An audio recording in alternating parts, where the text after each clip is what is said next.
आज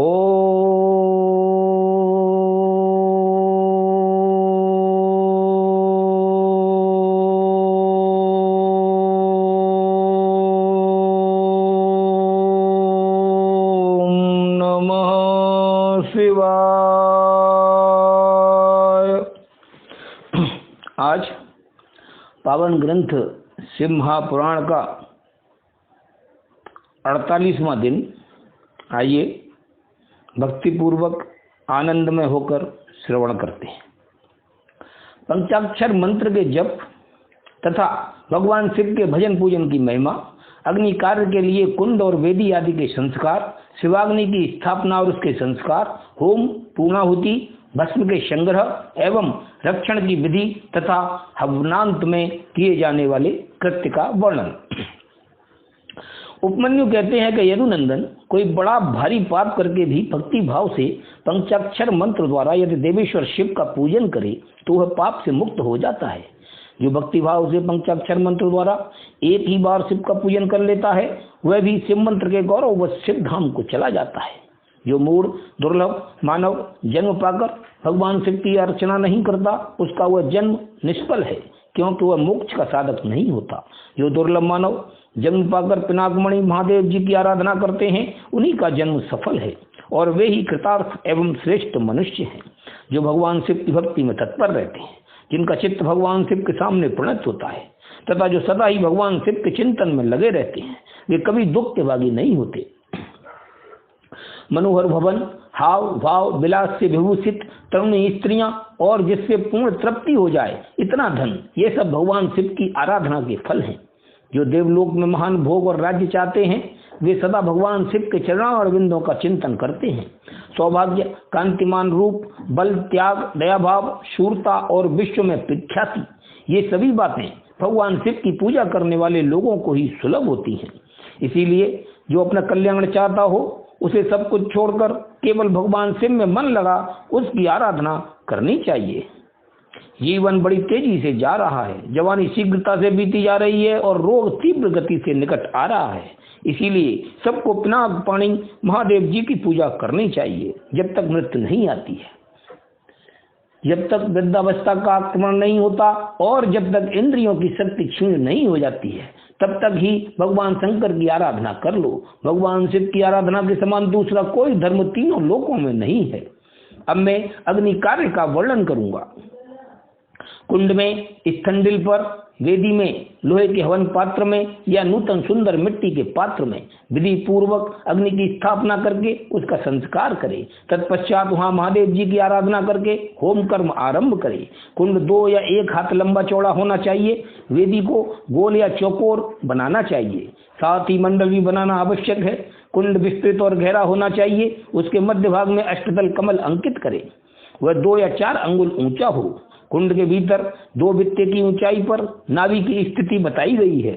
मध्यमा उंगली के मध्यम और उत्तम पर्वों के बराबर मध्य भाग या कटी भाग जानना चाहिए। साधु पुरुष 24 अंगुल के बराबर 1 हाथ का परिमाण बताते हैं। कुंड की 3, 2 या 1 मेखला होनी चाहिए। इन मेखलाओं का इस तरह निर्माण करे जिससे कुंड की शोभा बढ़े। सुंदर और चिकनी योनि बनाए जिसकी आकृति पीपल के पत्ते की भांति अथवा हाथी के अधरोष्ट के समान हो। कुंड के दक्षिण या पश्चिम भाग में मेखला के बीचों बीच सुंदर योनि का निर्माण करना चाहिए जो मेखला से कुछ नीची हो। उसका अग्रभाग कुंड की ओर हो तथा वह मेखला को कुछ छोड़कर बनाई गई हो। वेदी के लिए ऊंचाई का कोई नियम नहीं है, वह मिट्टी या बालू की होनी चाहिए। गाय के गोबर या जल से मंडल बनाना चाहिए। पात्र का परिमाण नहीं बताया गया है। कुंड और मिट्टी की वेदी को गोबर और जल से लीपना चाहिए। पात्र को धोकर तपाए तथा अन्य वस्तुओं का जल से प्रोक्षण करें। अपने अपने गृह सूत्र में बताई गई विधि के अनुसार कुंड में और वेदी पर उल्लेखन रेखा करें। रेखाओं पर से मूर्ति को लेकर मृत्तिका लेकर ईशान कोण में फेंक दे। फिर अग्नि के उस आसन का कुशों तथा अथवा पुष्पों द्वारा जल से प्रेक्षण करे। तत्पश्चात पूजन और हवन के लिए सब प्रकार के द्रव्यों का संग्रह करे। धोने योग्य वस्तुओं को धोकर प्रोक्षण के जल से उनका प्रोक्षण करके उन्हें शुद्ध करे। इसके बाद सूर्यकांत मणि से प्रकट काष्ठ से उत्पन्न श्रोत्रिय की अग्निशाला में संचित अथवा दूसरी किसी उत्तम अग्नि को आधार सहित ले आए। उसे कुंड अथवा वेदी के ऊपर 3 बार प्रदक्षिणा क्रम से घुमाकर अग्नि बीज रम का उच्चारण करके उस अग्नि को उक्त कुंड या वेदी के आसन पर स्थापित कर दे। कुंड में स्थापित करना हो तो योनि मार्ग से अग्नि का आधान करे और वेदी पर अपने सामने की ओर अग्नि की स्थापना करे। योनि प्रदेश के पास स्थित विद्वान पुरुष समस्त कुंड को अग्नि से संयुक्त करे। साथ ही ये भावना करे कि अपनी नाभि के भीतर जो अग्निदेव विराजमान है वे ही नाभिरंध्र से चिंगारी के रूप में निकलकर वह अग्नि में मंडलाकार होकर लीन हुए हैं। अग्नि पर समिधा रखने से लेकर घी के संस्कार पर्यंत सारा कार्य मंत्रज्ञ पुरुष अपने ग्रह सूत्र में बताए हुए क्रम से मूल मंत्र द्वारा संपन्न करे। तदनंतर शिव मूर्ति की पूजा करके दक्षिण पार्श्व में मंत्र न्यास करे और घृत में धेनु मुद्रा का प्रदर्शन करे।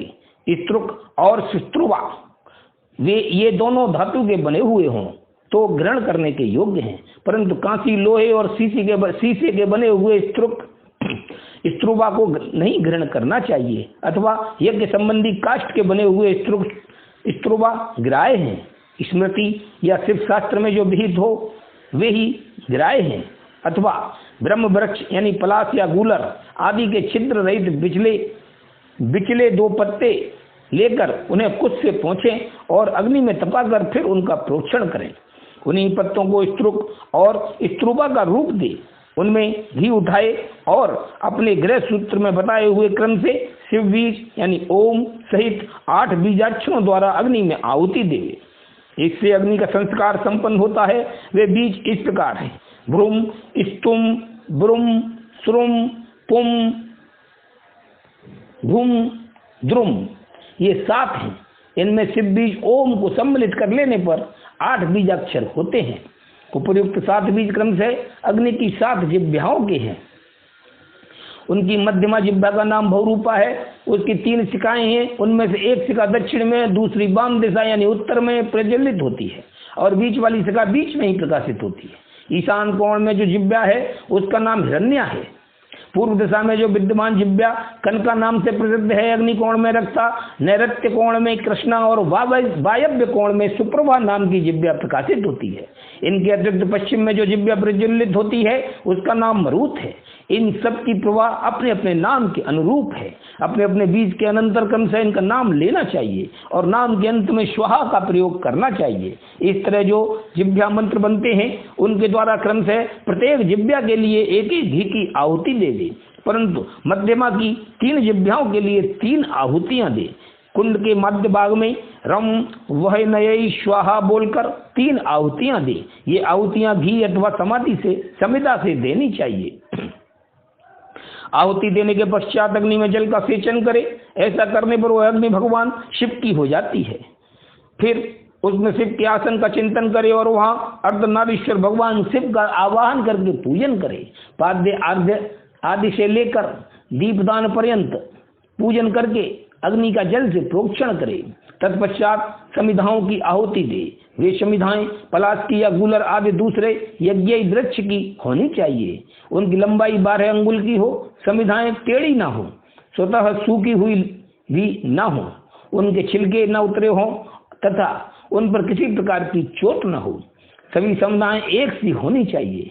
10 अंगुल लंबी समिधाएं भी हवन के लिए विहित हैं। उनकी मोटाई कनिष्ठ का उंगली के समान होनी चाहिए अथवा प्रादेश मात्र अंगुली से लेकर तर्जनी पर्यंत लंबी समुदाय उपयोग में लानी चाहिए। यदि उपयुक्त समुदाय ना मिले तो जो मिल सके उन सबका ही हवन करना चाहिए। समिधा हवन के बाद घी की आहुति दे। घी की धारा दूर्वा दल के समान पतली और 4 अंगुल लंबी हो। इसके बाद अन्न की आहुति देनी चाहिए जिसका प्रत्येक ग्रास 16 मासे के बराबर हो। लावा, सरसों, जौ और तिल इन सब में घी मिलाकर यथासंभव बच्चे, लेह और चोष्ट का भी मिश्रण करें तथा इन सब की यथाशक्ति 10, 5 या 3 आहुतियां दे अथवा एक ही आहुति दे। स्त्रुवा से, समिधा से, स्त्रुक से अथवा हाथ से आहुति देनी चाहिए। उसमें भी दिव्य तीर्थ से अथवा ऋषि तीर्थ से आहुति देने का विधान है। यदि उपयुक्त सभी द्रव्य ना मिले तो किसी एक ही द्रव्य से श्रद्धा पूर्वक आहुति देनी चाहिए। प्रायश्चित के लिए मंत्र से अभिमंत्रित करके 3 आहुतियां दे। फिर होमविष्ट घृत से स्तूप को भरकर उसके अग्रभाग में फूल रखकर उसे दर्भ सहित अधोमुख स्तूपा से ढक दे। इसके बाद खड़ा हो उसे अंजलि में लेकर ओम नमः शिवाय बहुशत का उच्चारण करके जौ के तुल्य घी की धारा की आहुति दे। इस प्रकार पूर्ण आहुति करके अग्नि में पूर्ववत जल का छींटा दे। तत्पश्चात देवेश्वर शिव का विसर्जन करके अग्नि की रक्षा करे। फिर अग्नि का भी विसर्जन करके भावना द्वारा नाभि में स्थापित करके नित्य यजन करे, अथवा शिव शास्त्र में बताई हुई पद्धति के अनुसार बागेश्वरी के गर्भ से प्रकट हुए अग्निदेव को लाकर विधिवत संस्कार करके उनका पूजन करे। फिर समिधा का आदान करके सब ओर से परिधियों का निर्माण करे। इसके बाद वहां 2-2 पात्र रखकर शिव का यजन करके प्रोक्षणी पात्र का शोधन करे। उस पात्र के जल से पूर्वोक्त वस्तुओं का प्रोक्षण करके जल से भरे हुए प्रणीता पात्र को ईशान कोण में रखे। घी के संस्कार तक का सारा कार्य करके स्तूप और स्तूपा का संशोधन करे। तदनंतर पिता शिव द्वारा माता बागेश्वरी का गर्भाधान, पुंसवन और सीमंतोन्नयन संस्कार करके प्रत्येक संस्कार के निमित्त पृथक पृथक आहुति दे और गर्भ से अग्नि के उत्पन्न होने की भावना करे। उनके 3 पैर, 7 हाथ, 4 सींग और 2 मस्तक हैं। मधु के समान पिंगल वर्ण वाले 3 नेत्र हैं। सिर पर जटाजूट और चंद्रमा का मुकुट है। उनकी अंग कांति लाल है। लाल रंग के ही वस्त्र, चंदन, माला और आभूषण उनकी शोभा बढ़ाते हैं। सभी लक्षणों से संपन्न यज्ञोपवीतधारी तथा त्रिगुण मेखला से युक्त हैं। उनके दाएं हाथों में शक्ति है, स्तूप और स्तूपा है तथा बाएं हाथों में तोमर, ताड़ का पंखा और घी से भरा हुआ पात्र है। इस आकृति में उत्पन्न हुए अग्निदेव का ध्यान करके उनका जात कर्म संस्कार करे। तत्पश्चात नालक छेदन करके सूतक की शुद्धि करे। फिर आहुति देकर उस शिव संबंधी अग्नि का रुचि नाम रखे। इसके बाद माता पिता का विसर्जन करके चूड़ा कर्म और उपनयन आदि से लेकर आप तो या परंत संस्कार करे। तत्पश्चात घृत धारा आदि का होम करके शिष्टकृत होम करे। इसके बाद रम बीज का उच्चारण करके अग्नि पर जल का छींटा डाले।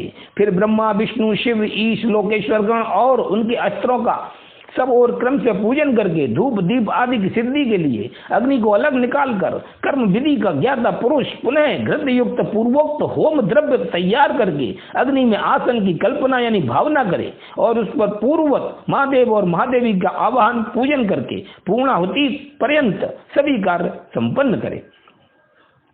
अथवा अपने आश्रम के लिए शास्त्र विहित अग्निहोत्र कर्म करके उसे भगवान शिव को समर्पित करे। शिवाश्रमी पुरुष इन सभी बातों को समझकर होम कर्म करे। इसके लिए दूसरी कोई विधि नहीं है। शिवाग्नि का भस्म संग्रहणीय है। अग्निहोत्र कर्म का भस्म भी संग्रह करने के योग्य है। वैवाहिक अग्नि का भस्म भी जो परिपक्व, पवित्र एवं सुगंधित हो संग्रह करके रखना चाहिए। कपिला गाय का वह गोबर जो गिरते समय आकाश में ही दोनों हाथों पर रोक लिया गया हो उत्तम माना गया है। वह यदि अधिक गीला व अधिक कड़ा ना हो, दुर्गंध युक्त और सूखा ना हुआ हो तो अच्छा माना गया है। यदि वह पृथ्वी पर गिर गया हो तो उसमें से ऊपर और नीचे के हिस्से को त्याग कर बीच का भाग ले लेवे। उस गोबर का पिंड बनाकर उसे शिवाग्नि आदि में मूल मंत्र के उच्चारण पूर्वक छोड़ दे। जब वह पक जाए तब उसे निकाल ले। उसमें जितना अधपका हो उसको और जो भाग बहुत अधिक पक गया हो उसको भी त्याग कर श्वेत भस्म ले ले और उसे घोट कर चूर्ण बना ले। इसके बाद उस भस्म को रखने के पात्र में रख दे। भस्म पात्र धातु का, लकड़ी का, मिट्टी का, पत्थर का अथवा किसी वस्तु का बनवा ले। वह देखने में सुंदर होना चाहिए। उसमें रखे हुए भस्म को धन की भांति किसी शुभ, शुद्ध एवं समतल स्थान में रखे। किसी अयोग्य या अपवित्र के हाथ में भस्म ना दे। नीचे अपवित्र स्थान में भी ना डाले। नीचे के अंगों से उसका स्पर्श ना करे। भस्म की न तो अपेक्षा करे और न उसे लांगे ही। शास्त्रोक्त समय पर उस पात्र से भस्म लेकर मंत्रोच्चारण पूर्वक अपने ललाट आदि में लगाए। दूसरे समय में उसका उपयोग न करे और न अयोग्य व्यक्तियों के हाथों में उसे दे। भगवान शिव का विसर्जन न हुआ हो तभी भस्म संग्रह कर ले, क्योंकि विसर्जन के बाद उस पर चंड का अधिकार हो जाता है। जब अग्नि कार्य संपन्न कर लिया जाए तब शिव शास्त्रोक्त मार्ग से अथवा अपने गृह सूत्र में बताई हुई विधि से बलि कर्म करे। तदनंतर अच्छी तरह लिपे पुते मंडल में विद्यासन को बिछाकर विद्या कोष की स्थापना करके क्रमशः पुष्प आदि के द्वारा यजन करे। विद्या के सामने गुरु का भी मंडल बनाकर वहां श्रेष्ठ आसन रखे और उस पर पुष्प आदि के द्वारा गुरु की पूजा करे। तदनंतर पूजनीय पुरुषों की पूजा करे और भूखों को भोजन कराए। इसके बाद स्वयं सुख पूर्वक शुद्ध अन्न भोजन करे। वे अन्न तत्काल भगवान शिव को निवेदित किया गया हो अथवा उनका प्रसाद हो, उसे आत्मशुद्धि के लिए श्रद्धा पूर्वक भोजन करे। जो अन्न चंड को समर्पित हो उसे लोभ बस ग्रहण न करे। गंध और पुष्पमाला आदि जो अन्य वस्तुएं हैं उनके लिए भी यह विधि समान ही है, अर्थात चंड का भाग होने पर उन्हें ग्रहण नहीं करना चाहिए। वहां विद्वान पुरुष मैं ही शिव हूं ऐसी बुद्धि ना करे। भोजन और आचमन करके शिव का मन ही मन चिंतन करते हुए मूल मंत्र का उच्चारण करे। शेष समय शिव शास्त्र की कथा के श्रवण आदि योग्य कार्यों में बिताए। रात का प्रथम पहर बीत जाने पर मनोहर पूजा करके शिव और शिवा के लिए एक परम सुंदर सैया प्रस्तुत करे। उसके साथ ही भक्ष्य भोज्य वस्त्र चंदन और पुष्पमाला आदि भी रख देवे। मन से और क्रिया द्वारा भी सब सुंदर व्यवस्था करके पवित्र हो महादेव जी और महादेवी जी के चरणों के निकट शयन करे। यदि उपासक ग्रस्त हो तो वह वहां अपनी पत्नी के साथ शयन करे। जो ग्रस्त न हो वे अकेले ही सोए। उस काल आया जान मन ही मन पार्वती देवी तथा पार्षदों सहित अविनाशी भगवान शिव को प्रणाम करके देश कालोचित कार्य तथा सोच आदि कृत्य पूर्ण करे। फिर यथाशक्ति शंख आदि वाद्यों की दिव्य ध्वनियों से महादेव और महादेव जी को जगाए। इसके बाद उस समय खिले हुए परम सुगंधित पुष्पों द्वारा शिवा और शिव की पूजा करके पूर्वोक्त कार्य आरंभ करे। ओम नमः शिवाय। अब काम्य कर्म के प्रसंग में शक्ति सहित पंचमुख महादेव जी की पूजा के विधान का वर्णन। तदनंतर शिवाश्रम सेवियों के लिए नैमित्तिक कर्म की विधि बताकर उपमन्यु जी ने कहा, यदुनंदन अब मैं काम्य कर्म का वर्णन करूंगा जो यह लोक और परलोक में भी फल देने वाला है। शैवों तथा महेश्वरों को क्रमशः भीतर और बाहर इसे करना चाहिए। जैसे शिव और महेश्वर में यहाँ अत्यंत भेद नहीं है, उसी प्रकार शैवों और माहेश्वरों में भी अधिक भेद नहीं है। जो मनुष्य शिव के आश्रित रहकर ज्ञान यज्ञ में तत्पर होते हैं वे शैव कहलाते हैं, और जो शिवाश्रित भक्त भूतल पर कर्म यज्ञ में संलग्न रहते हैं वे महान ईश्वर का यजन करने के कारण माहेश्वर कहे गए हैं। इसीलिए ज्ञान योगी शैवों को अपने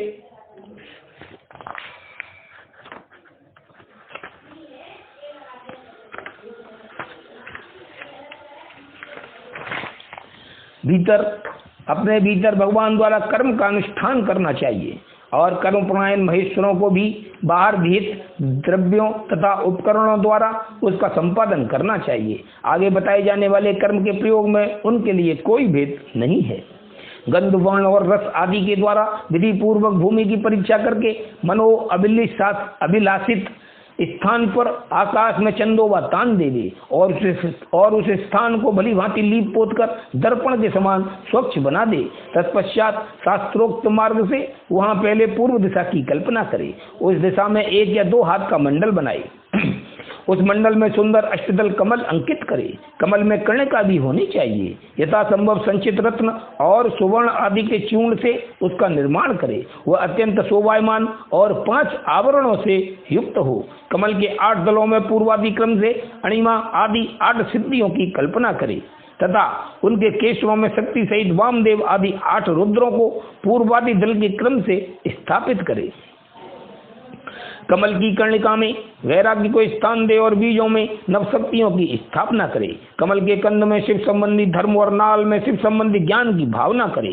कर्णिका के ऊपर अग्निमंडल, सूर्य मंडल और चंद्र मंडल की भावना करे। इन मंडलों के ऊपर शिव तत्व, विद्या तत्व और आत्म तत्व का चिंतन करे। संपूर्ण कमलासन के ऊपर सुखपूर्वक विराजमान और नाना प्रकार के विचित्र पुष्पों से अलंकृत 5 आवरणों सहित भगवान शिव का माता पार्वती के साथ पूजन करे। उनकी अंग कांति शुद्ध स्फटिक मणि के समान उज्जवल है। वे सतत प्रसन्न रहते हैं। उनकी प्रभा शीतल है। मस्तक पर विद्युत मंडल के समान चमकीली चिटा रूप मुकुट उनकी शोभा बढ़ाता है। वे व्याघ्र चर्म धारण किए हुए हैं। उनके मुखारबिंद पर कुछ कुछ मंद मुस्कान की छटा छा रही है। उनके हाथ की हथेलियां और पैरों के तलवे लाल कमल के समान अरुण प्रभा से उद्भासित हैं। वे भगवान शिव समस्त शुभ लक्षणों से संपन्न और सब प्रकार के आभूषणों से विभूषित हैं। उनके हाथों में उत्तम उत्तम दिव्य आयुध शोभा पा रहे हैं और अंगों में दिव्य चंदन का लेप लगा हुआ है। उनके 5 मुख और 10 भुजाएं हैं।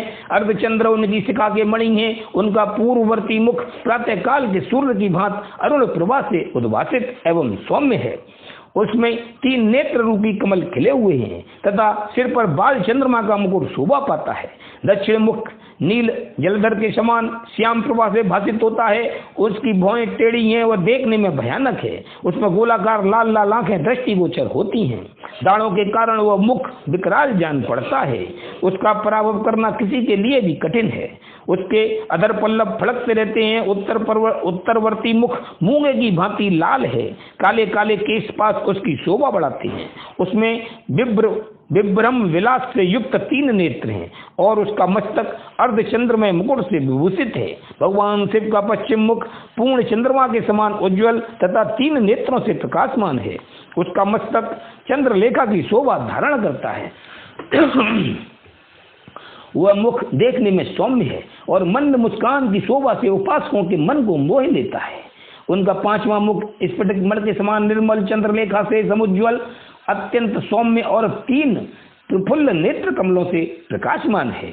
भगवान शिव अपने दाहिने हाथों में शूल परशु वज्र खड़ग और अग्नि धारण करके उन सब की प्रभा से प्रकाशित होते हैं तथा बाएं हाथों में नाग बाण घंटा पास तथा अंकुश उनकी शोभा बढ़ाते हैं। पैरों से लेकर घुटनों तक का भाग निर्वर्ती कला से संबद्ध है। उससे ऊपर नाभि तक का भाग प्रतिष्ठा कला से, कंठ तक का भाव विद्या कला से, ललाट तक का भाग शांति कला से तथा उसके ऊपर का भाग शांत्यतीता कला से संयुक्त है। इस प्रकार वे पंचाध्यापी तथा साक्षात पंचकला में शरीरधारी हैं। ईशान मंत्र उनका मुकुट है। तत्पुरुष मंत्र उन पुरातन देव का मुख है। अघोर मंत्र हृदय है। वामदेव मंत्र उन महेश्वर का गुह्य भाग है और सद्योजात मंत्र उनका युगल चरण है। उनकी मूर्ति 38 कलामयी है। परमेश्वर शिव का विग्रह, मात्र का वर्णमाला, मय पंच ब्रह्म ईशान सर्व विद्यानाम इत्यादि 5 मंत्र मय प्रणमय तथा हंस शक्ति से संपन्न है। इच्छा शक्ति उनके अंक में आरूढ़ है। ज्ञान शक्ति दक्षिण भाग में है तथा क्रिया शक्ति वाम भाग में विराजमान है। वे चित्रत्व में हैं अर्थात आत्म तत्व, विद्या तत्व और शिव तत्व उनके स्वरूप हैं। वे सदाशिव साक्षात विद्या मूर्ति हैं। इस प्रकार उनका ध्यान करना चाहिए। मूल मंत्र से मूर्ति की कल्पना और सकलीकरण की क्रिया करके मूल मंत्र से ही यथोचित रीति से क्रम से पाद्य आदि विशेषार्थ है 15 पर्यंत पूजन करे। फिर पराशक्ति के साथ साक्षात मूर्तिमान शिव का पूर्वोक्त मूर्ति में आवाहन करके सद व्यक्ति रहित परमेश्वर महादेव का गंधादि पंचोपचारों से पूजन करे। 5 ब्रह्म मंत्रों से, 6 अंग मंत्रों से, मात्र का मंत्र से, प्रणव से, शक्ति युक्त शिव मंत्र से, शांत तथा अन्य वेद मंत्रों से अथवा केवल शिव मंत्र से उन परम देव का पूजन करे। पाद्य से लेकर मुख शुद्धि पर्यंत पूजन संपन्न करके इष्ट देव का विसर्जन किए बिना ही क्रम से 5 आवरणों की पूजा आरंभ करे। ओम नमः शिवाय।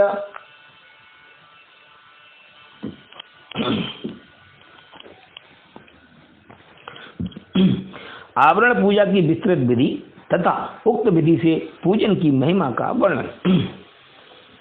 उपमन्यु कहते हैं कि यदुनंदन पहले शिवा और शिव के दाएं और बाएं भाग में क्रम से गणेश और कार्तिकेय का गंध आदि 5 उपचारों द्वारा पूजन करे। फिर इन सबके चारों ओर ईशान से लेकर सद्योजात पर्यंत 5 ब्रह्म मूर्तियों का शक्ति सहित क्रम से पूजन करे।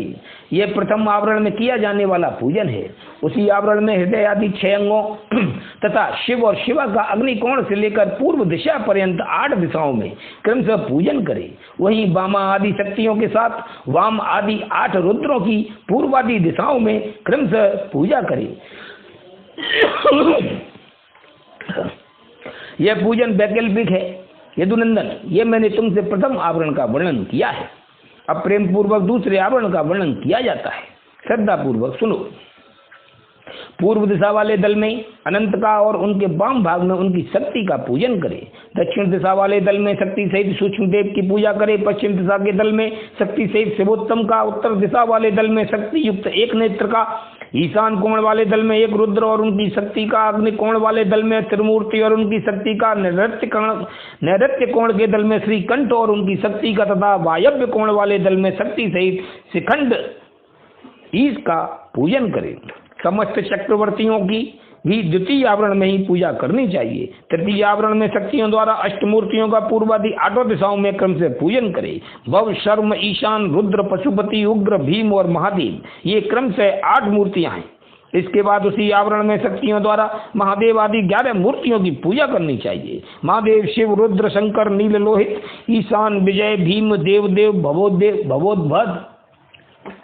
भवोद्भव तथा कपर्दीस यानी कलापीस, ये 11 मूर्तियां हैं। इनमें से जो प्रथम 8 मूर्तियां हैं उनका अग्नि कोण वाले दल से लेकर पूर्व दिशा पर्यंत 8 दिशाओं में पूजन करना चाहिए। देव की पूर्व दिशा के दल में स्थापित एवं पूजन करे और ईशान का पुनः अग्नि कोण में स्थापन पूजन करे।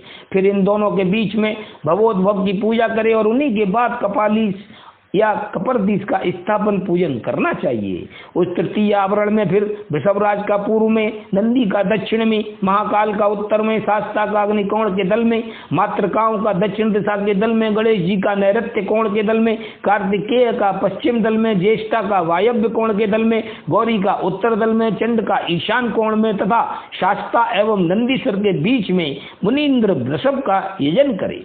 महाकाल के उत्तर भाग में पिंगल का, शास्ता और मृतकाओं के बीच में भृंगीश्वर का, मातृकाओं तथा गणेश जी के बीच में वीरभद्र का, स्कंद और गणेश जी के बीच में सरस्वती देवी का, ज्येष्ठा और कार्तिकेय के बीच में शिव चरणों की अर्चना करने वाली श्री देवी का, ज्येष्ठा और गणाम्बा यानी गौरी के बीच में महामोटी की पूजा करे। गणाम्बा और चंड के बीच में दुर्गा देवी की पूजा करे। इसी आवरण में पुनः शिव के अनुचर वर्ग की पूजा करे। इस अनुचर वर्ग में रुद्रगण, प्रथमगण और भूतगण आते हैं। इन सब के विविध रूप हैं और ये सब के सब अपनी शक्तियों के साथ हैं। इनके बाद एकाग्र चित्त हो शिवा के सखी वर्ग का भी ध्यान एवं पूजन करना चाहिए। इस प्रकार तृतीय आवरण के देवताओं का विस्तार पूर्वक पूजन हो जाने पर उसके बाएं भाग में चतुर्थ आवरण का चिंतन एवं पूजन करें। पूर्व दल में सूर्य का, दक्षिण दल में चतुर्मुख ब्रह्मा का, पश्चिम दल में रुद्र का और उत्तर दिशा के दल में भगवान विष्णु का पूजन करें। इन चारों देवताओं के भी पृथक पृथक आवरण हैं। इनके प्रथम आवरण में 6 अंगों तथा दीप्ता आदि शक्तियों का पूजन करना चाहिए। दीप्ता, सूक्ष्मा, जया, भद्रा, विभूति, बिमला, अमोघा और विद्युता, इनकी क्रमशः पूर्व आदि 8 दिशाओं में स्थित हैं।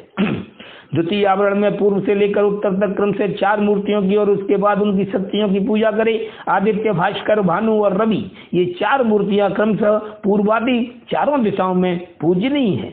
तत्पश्चात अर्क, ब्रह्मा, रुद्र तथा विष्णु, ये 4 मूर्तियां भी पूर्वादि दिशाओं में पूजनीय हैं। पूर्व दिशा में विस्तरा, दक्षिण दिशा में सुतरा, पश्चिम दिशा में बोधनी और उत्तर दिशा में अध्यायनी की पूजा करें।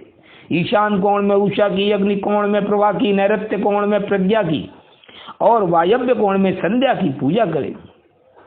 इस तरह द्वितीय आवरण में इन सब की स्थापना करके विधिवत पूजा करनी चाहिए। तृतीय आवरण में सोम, मंगल, बुद्धिमानों में श्रेष्ठ बुद्ध, विशाल बुद्धि बृहस्पति, तेजोनिधि शुक्र, शनिश्चर तथा धूम्र वर्ण वाले भयंकर राहु केतु का पूर्वादि दिशाओं में पूजन करें। अथवा द्वितीय आवरण में 12 आदित्यों की पूजा करनी चाहिए और तृतीय आवरण में 12 राशियों की। उसके वाह्य भाग में 7 गणों की सब और पूजा करनी चाहिए। ऋषियों, देवताओं, गंधर्वों, नागों, अप्सराओं, ग्रामणियों, यक्षों, यातुधानों, 7 छंदों में अश्वों तथा वालखिल्यों का पूजन करें। इस तरह तृतीय आवरण में सूर्यदेव का पूजन करने के पश्चात 3 आवरणों सहित ब्रह्मा जी का पूजन करें। पूर्व दिशा में हिरण्यगर्भ का, दक्षिण दिशा में विराट का, पश्चिम दिशा में काल का और उत्तर दिशा में पुरुष का पूजन करें। हिरण्यगर्भ नामक जो पहले ब्रह्मा हैं, उनकी अंग कांति कमल के समान है। काल जन्म से ही अंजन के समान काले हैं और पुरुष स्फटिक मण के समान निर्मल हैं। त्रिगुण, राजस, तामस तथा सात्विक, ये चारों भी पूर्वादि दिशा के क्रम से क्रम से प्रथम आवरण में ही स्थित है। द्वितीय आवरण में पूर्वादि दिशाओं के दलों में क्रमशः सनत कुमार, सनक, सनंदन और सनातन का पूजन करना चाहिए। तत्पश्चात तीसरे आवरण में 11 प्रजापतियों की पूजा करें। उनमें से प्रथम 8 का तो पूर्व आदि 8 दिशाओं में पूजन करें, फिर शेष 3 का पूर्व आदि के क्रम से अर्थात पूर्व, दक्षिण एवं पश्चिम में स्थापन पूजन करें। दक्ष, रुचि, भृगु, मरीचि, अंगिरा, पुलस्त्य, पुलह, क्रतु, अत्रि, कश्यप और वशिष्ठ ये 11 विख्यात प्रजापति हैं। इनके साथ इनकी पत्नियों का भी क्रम से पूजन करना चाहिए। प्रसूति, आकुति, ख्याति, संभूति, धृति, स्मृति, क्षमा, सन्नति, अनुसुईया, देव माता, अदिति तथा अरुंधति ये सभी ऋषि पत्नियां पतिव्रता, सदा शिव पूजन परायणा, कांतिमती और प्रिय दर्शन यानी परम सुंदरी हैं। अथवा प्रथम आवरण में 4 वेदों का पूजन करें, फिर द्वितीय आवरण में इतिहास पुराणों की अर्चना करे तथा तृतीय आवरण में धर्मशास्त्र सहित संपूर्ण वैदिक विद्याओं का सब ओर पूजन करना चाहिए। 4 वेदों को पूर्वादि 4 दिशाओं में पूजन करना चाहिए। अन्य ग्रंथों को अपनी रुचि के अनुसार 8 या 4 भागों में बांटकर सब और उनकी पूजा करनी चाहिए। इस प्रकार दक्षिण में 3 आवरणों से युक्त ब्रह्मा जी की पूजा करके पश्चिम में आवरण सहित रुद्र का पूजन करें। ईशान आदि 5 ब्रह्म और हृदय आदि 6 अंगों को रुद्रदेव का प्रथम आवरण कहा गया है। द्वितीय आवरण विद्येश्वर में है। तृतीय आवरण में भेदेयत है, उसका वर्णन किया जाता है। उस आवरण में पूर्वादि दिशाओं के क्रम से त्रिगुणादि 4 मूर्तियों की पूजा करनी चाहिए। पूर्व दिशा में पूर्ण रूप शिव नामक महादेव पूजित होते हैं। इनकी त्रिगुण संज्ञा है क्योंकि ये त्रिगुणात्मक जगत के आश्रय हैं। दक्षिण दिशा में राजस पुरुष के नाम से प्रसिद्ध सृष्टिकर्ता ब्रह्मा का पूजन किया जाता है, ये भव कहलाते हैं। पश्चिम दिशा में तामस पुरुष अग्नि की पूजा की जाती है, इन्हीं को संगारकारी हर कहा गया है। उत्तर दिशा में सात्विक पुरुष सुखदायक विष्णु का पूजन किया जाता है, ये ही विश्वपालक मृड है। इस प्रकार पश्चिम भाग में शंभु के शिव रूप का जो 25 तत्वों का साक्षी 26वां तत्व रूप ही है पूजन करके उत्तर दिशा में भगवान विष्णु का पूजन करना चाहिए। इनके प्रथम आवरण में वसुदेव का, पूर्व में अनिरुद्ध को, दक्षिण में प्रद्युम्न को तथा पश्चिम में और संकर्षण को उत्तर में स्थापित करके इनकी पूजा करनी चाहिए। यह प्रथम आवरण बताया गया। अब द्वितीय शुभ आवरण बताया जाता है। मत्स्य, कूर्म, वराह, नरसिंह, वामन तीनों में से एक राम, आप, श्री कृष्ण और हयग्रीव ये द्वितीय आवरण में पूजित होते हैं। तृतीय आवरण में पूर्व भाग में चक्र की पूजा करें। दक्षिण भाग में कहीं भी प्रतीत न होने वाले नारायण अस्त्र का यजन करें। पश्चिम भाग में पांजन्य का और उत्तर में सारंग धनुष की पूजा करें। इस प्रकार 3 आवरणों से युक्त साक्षात विष्णु नामक परम हरि महाविष्णु की जो सदा सर्वत्र व्यापक हैं मूर्ति में भावना करके पूजा करें। इस तरह विष्णु के चतुर्भुज क्रम से 4 मूर्तियों का पूजन करके क्रम से उनकी 4 शक्तियों का पूजन करें। प्रभागा अग्नि कोण में, सरस्वती का नैऋत्य कोण में, गणाम्बिका का वायव्य कोण में तथा लक्ष्मी का ईशान कोण में पूजन करें। इसी प्रकार भानुवादि मूर्तियों और उनकी शक्तियों का पूजन करके उसी आवरण में लोकेश्वरों की पूजा करें। उनके नाम इस प्रकार हैं: इंद्र, अग्नि, यम, निऋति, वरुण, वायु, सोम, कुबेर तथा ईशान। इस प्रकार चौथे आवरण की विधि पूर्वक पूजा संपन्न करके बाह्य भाग में महेश्वर के आयुधों की अर्चना करें। ईशान कोण में तेजस्वी त्रिशूल की, पूर्व दिशा में वज्र की, अग्नि कोण में परशु की, दक्षिण में बाण की, नैऋत्य कोण में खड्ग की, पश्चिम में पाश की, वायव्य कोण में अंकुश की और उत्तर दिशा में पिनाक की पूजा करें। तत्पश्चात पश्चिमाभिमुख रुद्र रूपधारी क्षेत्रपाल का अर्चन करें।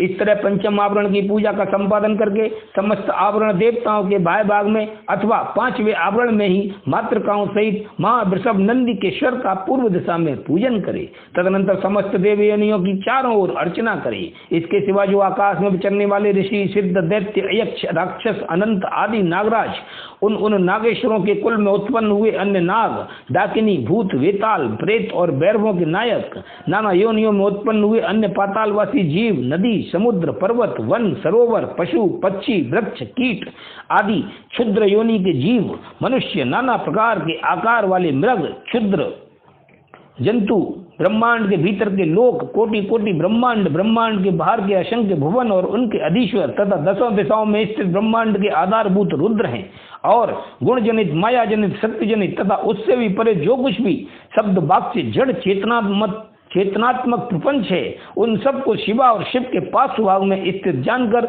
उनका सामान्य रूप से यजन करे। वे सब लोग हाथ जोड़कर मंद मुस्कान युक्त मुख से सुशोभित होते हुए प्रेम पूर्वक महादेव और महादेव जी का दर्शन कर रहे हैं, ऐसा चिंतन करना चाहिए। इस तरह आवरण पूजा संपन्न करके विक्षेप की शांति के लिए पुनः देवेश्वर शिव की अर्चना करने के पश्चात पंचाक्षर मंत्र का जप करें। तदनंतर शिव और पार्वती के सम्मुख उत्तम व्यंजनों से युक्त तथा अमृत के समान मधुर, शुद्ध एवं मनोहर महारुच का नैवेद्य निवेदन करें। यह महारुच 32 आडक लगभग 3 मन 8 सेर का हो तो उत्तम है, और कम से कम 1 आडक यानी 4 सेर का हो तो निम्न श्रेणी का माना गया है। अपने वैभव के अनुसार जितना हो सके महाचरु तैयार करके उसे श्रद्धा पूर्वक निवेदित करे। तदनंतर जल और तांबूल, इलायची आदि निवेदन करके आरती उतार कर शेष पूजा समाप्त करे। याग के उपयोग में आने वाले द्रव्य, भोजन, वस्त्र आदि को उत्तम श्रेणी का ही तैयार कराकर देवे। भक्तिमान पुरुष वैभव होते हुए धन व्यय करने में कंजूसी ना करे। जो सठ या कंजूस है और पूजा के प्रति उपेक्षा की भावना रखता है, वह यदि कृपणतावश कर्म को किसी अंग से हीन कर दे तो उसके वे काम्य कर्म सफल नहीं होते, ऐसा सत्पुरुषों का कथन है। इसीलिए मनुष्य यदि फल सिद्धि का इच्छुक हो तो उपेक्षा भाव को त्याग कर संपूर्ण अंगों के योग से काम्य कर्मों का संपादन करे। इस तरह पूजा समाप्त करके महादेव और महादेवी को प्रणाम करे। फिर भक्ति भाव से मन को एकाग्र करके स्तुति पाठ करे। स्तुति के पश्चात साधक उत्सुकता पूर्वक कम से कम 108 बार और संभव हो तो 1000 से अधिक बार पंचाक्षरी विद्या का जप करे। तत्पश्चात क्रम से विद्या और गुरु की पूजा करके अपने अभ्युदय और श्रद्धा के अनुसार यज्ञ मंडप के सदस्यों का भी पूजन करे। फिर आवरणों सहित देवेश्वर शिव का विसर्जन करके यज्ञ के उपकरणों सहित वह सारा मंडल गुरु को अथवा शिव चरणा मिश्रित भक्तों को दे देवे, अथवा उसे शिव के उद्देश्य से शिव के क्षेत्र में समर्पित कर दे, अथवा समस्त आवरण देवताओं का यथोचित रीति से पूजन करके 7 प्रकार के होम द्रव्यों द्वारा शिवाग्नि में इष्ट देवता का यजन करे। यह तीनों लोकों में विख्यात योगेश्वर नामक योग है। इससे बढ़कर कोई योग त्रिभुवन में कहीं नहीं है। संसार में कोई ऐसी वस्तु नहीं जो इससे साध्य न हो। इस लोक में मिलने वाला कोई फल हो या परलोक में, इसके द्वारा सब सुलभ है। यह इसका फल नहीं है, ऐसा कोई नियंत्रण नहीं किया जा सकता, क्योंकि संपूर्ण श्रेय रूप साध्य का यह श्रेष्ठ साधन है। यह निश्चित रूप से कहा जा सकता है कि पुरुष जो कुछ फल चाहता है वह सब चिंतामणि के समान इससे प्राप्त हो सकता है। तथापि किसी क्षुद्र फल के उद्देश्य से इसका प्रयोग नहीं करना चाहिए, क्योंकि किसी महान से लघु फल की इच्छा रखने वाला पुरुष स्वयं लघुतर हो जाता है। महादेव जी के उद्देश्य से महान या अल्प जो भी कर्म किया जाए वह सब सिद्ध होता है। अतः उन्हीं के उद्देश्य से कर्म का प्रयोग करना चाहिए। शत्रु तथा मृत्यु पर विजय पाना आदि जो फल दूसरों से सिद्ध होने वाले नहीं हैं, उन्हीं लौकिक या परलौकिक फलों के लिए विद्वान पुरुष इसका प्रयोग करे। महापातकों में, महान रोग से भय आदि में तथा दुर्भिक्ष आदि में यदि शांति करने की आवश्यकता हो तो इसी से शांति करें। अधिक बढ़कर बातें बनाने से क्या लाभ।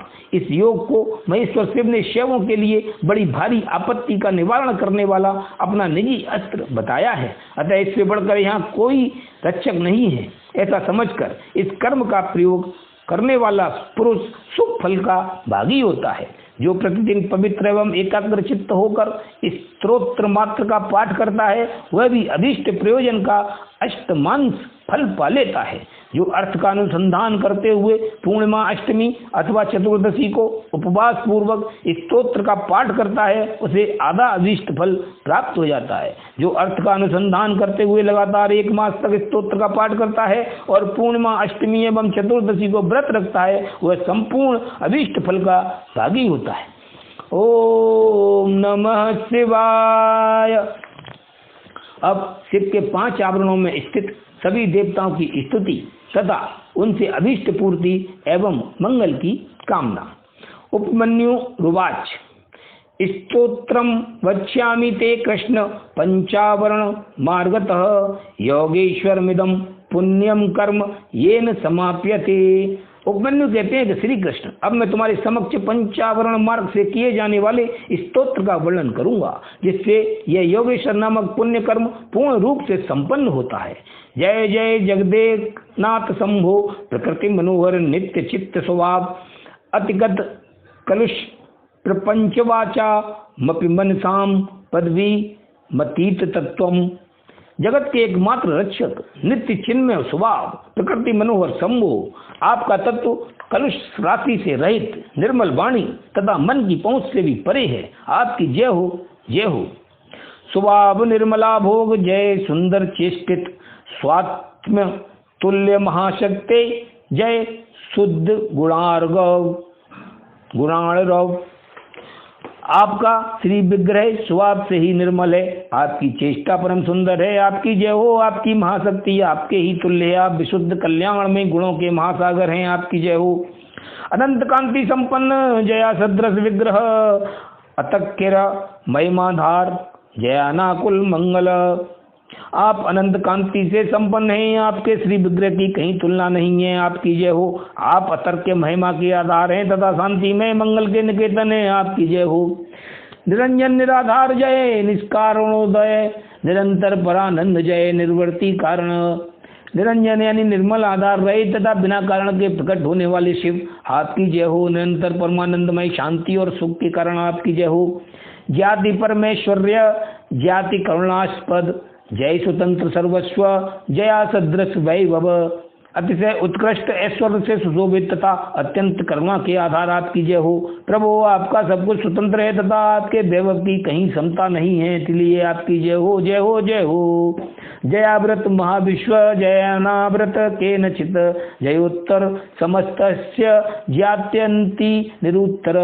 आपने विराट विश्व को व्याप्त कर रखा है, किंतु आप किसी से भी व्याप्त नहीं हैं, आपकी जय हो, जय हो। आप सब में उत्कृष्ट हैं, किंतु आपसे श्रेष्ठ कोई नहीं है, आपकी जय हो, जय हो। जयाद्भुत, जया क्षुद्र, जया क्षत, जयाभ्य, जयामेय, जयामाय, जयाभव, जयामल। आप अद्भुत हैं, आपकी जय हो। आप अक्षुद्र महान हैं, आपकी जय हो। आप अक्षत निर्विकार हैं, आपकी जय हो। आप अविनाशी हैं, आपकी जय हो। अप्रमेय परात्मन, आपकी जय हो। माया रहित महेश्वर, आपकी जय हो। अजन्मा शिव, आपकी जय हो। निर्मल शंकर, आपकी जय हो। महाभुज, महासार, महागुण, महाकथ, महाबल, महामाय, महारस, महारथ, महाबाहो, महासार, महागुण, मैत्री कीर्ति कथा से युक्त, महाबली, माया, महामायावी, महान रसिक तथा महारथ, आपकी जय हो। नमः परम देवाय, नमः परम हेतवे, नमः शिवाय शांताय, नमः शिवतराय ते। आप परम आराध्य को नमस्कार है, आप परम कारण को नमस्कार है, शांत शिव को नमस्कार है, और आप परम कल्याण में प्रभु को नमस्कार है। तदधीनमिदं कृतस्नम जगद्धि ससुरासुरम, अतस्वत्व द्योहि तामाज्ञम क्षमते को अति वर्तितुम। देवताओं और असुरों सहित यह संपूर्ण जगत आपके अधीन है, आपकी आज्ञा का उल्लंघन करने में कौन समर्थ हो सकता है।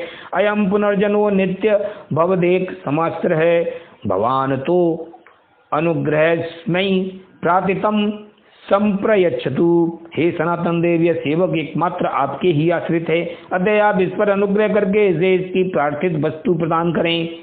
जयाम्बिके जन्मातर्जय सर्व जगन्मयी, जयानुपदी केश्वर्ये जयानुपम विग्रहे। हे अम्बिके जन्मजातः, आपकी जय हो। सर्व जगतमयी, आपकी जय हो। असीम ऐश्वर्यशालिनी, आपकी जय हो। आपके श्री विग्रह की कहीं उपमा नहीं है, आपकी जय हो। जय वांगमन सातीते, जयाचित ध्वांत भंजिके, जय जन्मजराहीने, जय कालोत्रोत्तरे, मनवाणी से अतीत शिवे, आपकी जय हो। अज्ञानांध कर्म का भंजन करने वाली देवी, आपकी जय हो। जन्म और जरा से रहित तुम्हें, आपकी जय हो। काल से भी यत से उत्कृष्ट शक्तिशाली दुर्गे, आपकी जय हो। जयानेक विधानस्ते, जय विश्वेश्वर प्रिय, जय विश्व सुराराध्य, जय विश्व विजृंभी और बणी। अनेक प्रकार के विधानों में स्थित परमेश्वरी आपकी जय हो। विश्वनाथ प्रिय आपकी जय हो। समस्त देवताओं की आराधनीय देवी आपकी जय हो। संपूर्ण विश्व का विस्तार करने वाली जगदम्बिके आपकी जय हो। जय मंगल दिव्यांगी, जय मंगल दीपिके, जय मंगल चारित्रे, जय मंगल दायिनी, मंगल में दिव्य अंगों वाली देवी आपकी जय हो। मंगल को प्रकाशित करने वाली आपकी जय हो। मंगल में चरित्र वाली सर्व मंगले आपकी जय हो। मंगल दायिनी आपकी जय हो। नमः परम कल्याण गुण संचय मूर्तये त्वत्तः खलु समुत्पन्नम जगत्वयेवे लील्यते। परम कल्याण में गुणों की आप मूर्ति हैं, आपको नमस्कार है। संपूर्ण जगत आपसे ही उत्पन्न हुआ है, ते आप में ही लीन होगा। त्वदेनातः फलम दातुमीश्वर रोऽपि न शक्तिनाथ जन्म प्रवर्ति देवेशी जनोऽयं त्वदुपाश्रितः अतोऽवश्य तव भक्तस्य निर्वतये मनोरथम। हे देवेश्वरी, अतः आपके बिना ईश्वर भी फल देने में समर्थ नहीं हो सकते। यह जन जन्म काल से ही आपकी शरण में आया हुआ है। अतः देवी आप अपने इस भक्त का मनोरथ सिद्ध कीजिए। पंचवक्त्रो दशभुज शुद्ध स्फुट सन्नभ वर्ण ब्रह्म कला देहो देव सकल निष्कलः शिवमूर्ति समारूढ़ शांत्यतीत सदाशिव भक्त्या मायार्चितो मयम प्रार्थितम सम प्रेक्षतु। हे प्रभु, आपके 5 मुख और 10 भुजाएं हैं। आपकी अंग कांति शुद्ध स्फटिक मणि के समान निर्मल है। वर्ण ब्रह्म और कला आपके विग्रह रूप हैं। आप सकल और निष्कल देवता हैं। शिव मूर्ति में सदा व्याप्त रहने वाले हैं। शांति अतीत पद में विराजमान सदा शिव आप ही हैं। मैंने भक्ति भाव से आपकी अर्चना की है। आप मुझे प्रार्थित कल्याण प्रदान करें। सदा शिवांक मारूढ़ा शक्तिरिक्षा शिवायया जननी सर्वलोकानम प्रेक्षतु मनोरथम। हे सदाशिव के अंक में आरूढ़ इच्छा शक्ति स्वरूपा सर्वलोक जननी शिवा, मुझे मनोवांछित वस्तु प्रदान करें। शिवयोर्दयतौ पुत्रौ देवौ हेरम्ब षण्मुखौ शिवानुभावौ सर्वज्ञौ शिव ज्ञानामृत शिनौ तृप्तौ परस्परम स्निग्धौ शिवाभ्याम नित्य सत्कृतौ सत्कृतौ च सदा देवौ ब्रह्मध्य स्त्री ब्रह्माध्यस्त्री दशैरपि सर्वलोक परित्राणम कर्तुम्भ्युदितौ सदा स्वेच्छावतारं कुर्वन्तौ स्वांश भेदैर्नेकषः ताविमौ शिवयो पार्श्वे नित्यमिदं मायार्चितौ तयोराज्ञं पुरस्कृत्य प्रार्थितं मे प्रेक्षताम। शिव और पार्वती के प्रिय पुत्र, शिव के समान प्रभावशाली सर्वज्ञ तथा शिव ज्ञानामृत का पान करके तृप्त रहने वाले देवता गणेश और कार्तिकेय परस्पर स्नेह रखते हैं। शिवा और शिव दोनों से सत्कृत हैं तथा ब्रह्मा आदि देवता भी इन दोनों देवों का सर्वथा सत्कार करते हैं। ये दोनों भाई निरंतर संपूर्ण लोकों की रक्षा करने के लिए उद्यत रहते हैं और अपने विभिन्न अंशों द्वारा अनेक बार स्वेच्छा पूर्वक अवतार धारण करते हैं। वे ही ये दोनों बंधु शिव और शिवा के पास स्वभाव में मेरे द्वारा इस प्रकार पूजित हो। इस प्रकार उन दोनों की आज्ञा ले प्रतिदिन मुझे पार्थिव वस्तु प्रदान करें।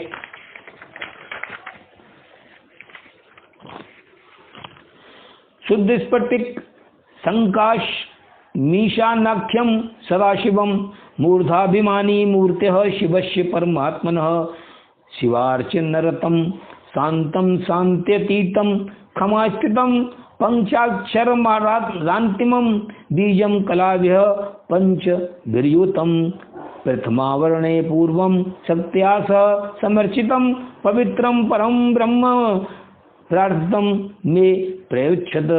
जो शुद्ध स्फटिक मण के समान निर्मल ईशान नाम से प्रसिद्ध और सदा कल्याण स्वरूप है। परमात्मा शिव की मूर्धाभिमानी मूर्ति है।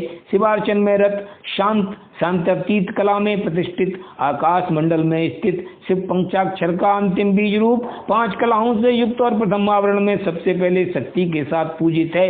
वह पवित्र परब्रह्म मुझे मेरी अभिष्ट वस्तु प्रदान करें।